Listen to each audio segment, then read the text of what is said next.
ఇది ఒక చిన్న కథ. ఒక నక్క గాడిదని నిన్ను రాజుని చేస్తాను అని చెప్తుంది. అది ఎలాగో తెలుసుకుందాం. నక్క అడవిలో నడుస్తుండగా దానికి దారిలో ఒక సింహం ఎదురవుతుంది. సింహం నక్కను తినడానికి వస్తుంది. అప్పుడు నక్క తన నక్క తెలివిని చూపిస్తుంది. అది చూసిన సింహం, నువ్వు నాకు భోజనం తీసుకుని రా, లేదా నేను తినేస్తాను అని చెప్తుంది. తన ప్రాణాలే కాపాడుకుందామని నక్క వెంటనే అలాగే అని చెప్పి అక్కడి నుంచి వెళ్ళిపోతుంది. సింహంకి ఫుడ్ లాగా ఎవరిని తీసుకెళ్లాలని ఆలోచిస్తుంది. వెంటనే దానికి కొన్ని జంతువులు గుర్తుకొస్తాయి.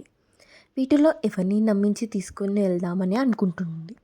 వెంటనే గాడిద పర్ఫెక్ట్ అనిపిస్తుంది, ఎందుకంటే గాడిద ఏది చెప్పినా అది చేస్తుంది కాబట్టి.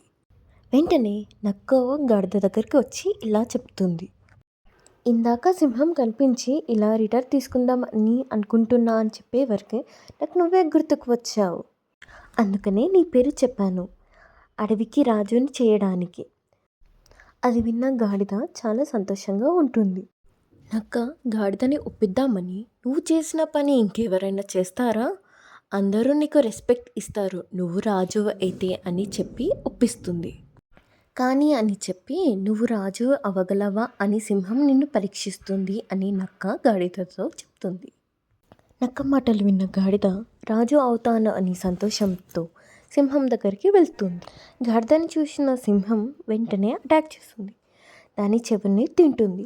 భయంతో గాడిద పారిపోతుంది. భయంలో ఉన్న గాడిద డైరెక్ట్ నక్క దగ్గరికి వచ్చి ఇలా సింహం నన్ను అటాక్ చేసింది అని చెప్పగానే నక్క నవ్వుతూ, ఇది నీ పరీక్ష, నిన్ను అటాక్ చేయలేదు, నీకు కిరీటం సరిపోతుందో లేదో అని టెస్ట్ చేసింది.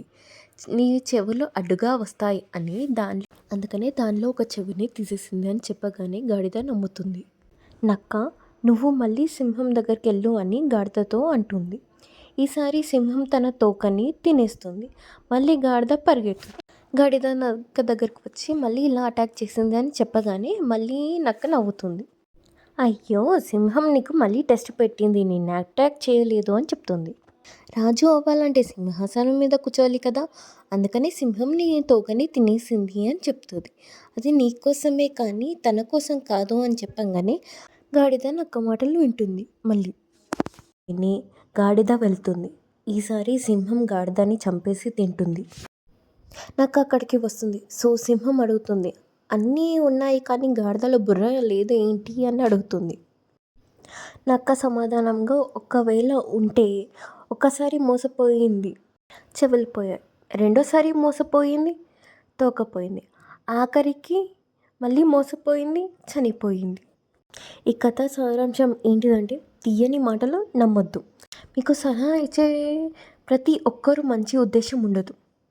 ప్రశ్నించడం నేర్చుకోండి, బాగా ఆలోచించి నిర్ణయం తీసుకోండి. Thanks for watching.